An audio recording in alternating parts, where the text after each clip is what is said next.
Any questions so far? No. Yes. This isn't meant to sound rude. Yeah. It's just curious. Oh, sounds intriguing. It's not meant to sound rude. A musical director. Yeah. And a choreographer. Yeah. And this whole massive team of people. Yeah. Specifically, what do you do? That's a great question. She's saying, if there's all these people, the music director, the fight director, the choreographer and everyone, what do I do? Why am I there? Is it care in the community? What do I do? Great. Yeah, what does the director do? Well, we've already talked about some things. Coming up with a concept is one thing. Nobody else is going to do that for you. So before the start of rehearsals, it's the director's job to come up with a concept and then to liaise with the various people on the creative team, the costume designer, the set designer, the lighting designer, to work out what the stage is going to look like. Nobody else is going to do that for you either. What else?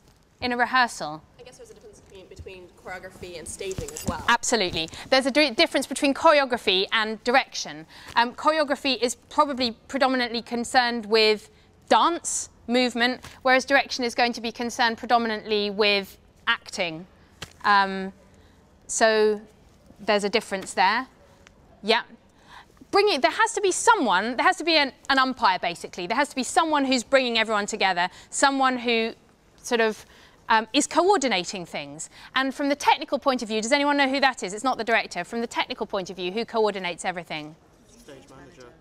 The production manager. Yeah, who said that? Yeah, the production manager is who coordinates everything from a technical point of view. But from a creative point of view, it's the director that coordinates everything. So again, the choreographer or a conductor won't feel that to be their responsibility. The conductor will coordinate everything from a musical point of view, and the director will coordinate everything from a staging point of view. So you need to be super, super well prepared, know exactly what you want the scene to look like, or at least have a couple of options for what you would like the scene to look at so that you know exactly what you're going to try and how the rehearsal is going to be structured. How are you going to, as a director, direct people's focus towards what they're meant to be looking at and paying attention to on stage, and how are you going to tell a story, make it intelligible? I can't remember who said tell a story was a very important thing at the beginning of the session. I think it might have been you. But how are you going to make that story intelligible? Yes, when you've got lots of people singing at the same time. Yes, when the story keeps kind of repeating itself or going back on itself. Or also, what about if it's in a different language, or even if it's in your language, it can be hard to hear the words because they're often at a very high pitch or the speech rhythms don't correspond with what you expect. How can you help to deal with that as a director? Surtitles. Surtitles, brilliant. And they have them here, even singing in English, English National Opera, they still have surtitles.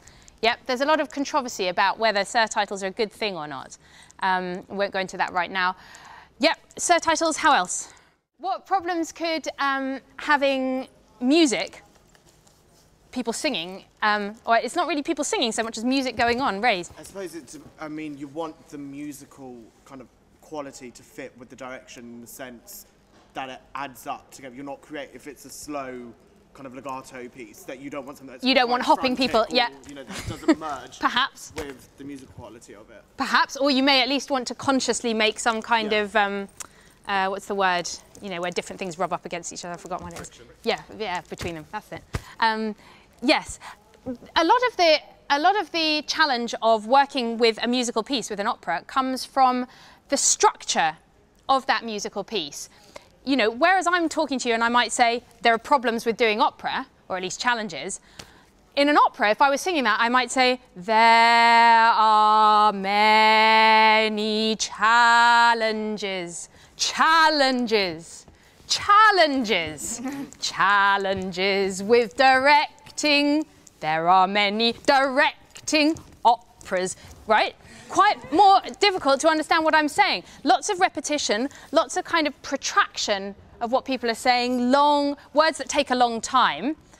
What does this mean?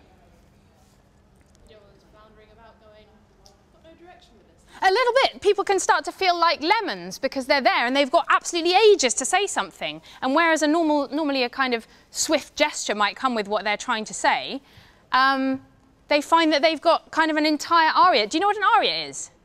Yeah, in an opera, operas tend to be made up of different pieces. Arias, which is one person singing a song. Ensembles, which is a few people singing a song. often recitative. Anyone know what recitative is? Yeah, it's like dialogue, but it's notated. Let's talk for a moment, because I'd quite like to get you up and just doing something while we're here and we've got the opportunity on the stage, about directing a chorus. What do you think are the important things to remember when you're directing a chorus? Usually it's good if they move sort of as an entity. This lady's saying it's good if they move as an entity. Agree, disagree? Or at least sing as one. Or sing as one?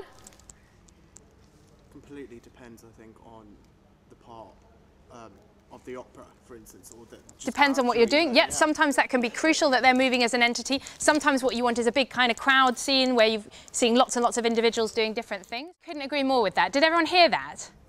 So, what's your name? Elise. What Elise is saying is that one of the really key things to directing a chorus well is trying to make sure that everybody has a character of their own, that they're committed to, and a convincing character, because you would be amazed how it stands out, sticks out like a sore thumb when somebody's not quite sure what they're doing on stage. By which I mean they're not quite committed to, they don't quite understand their character, they don't quite understand what they would do in a given situation. It's like, it's not even like a sore thumb, it's like a black hole. So let's just have a quick go while we're here at staging a chorus scene so I can just give you an idea of what I mean. Good, okay, ready, steady, go!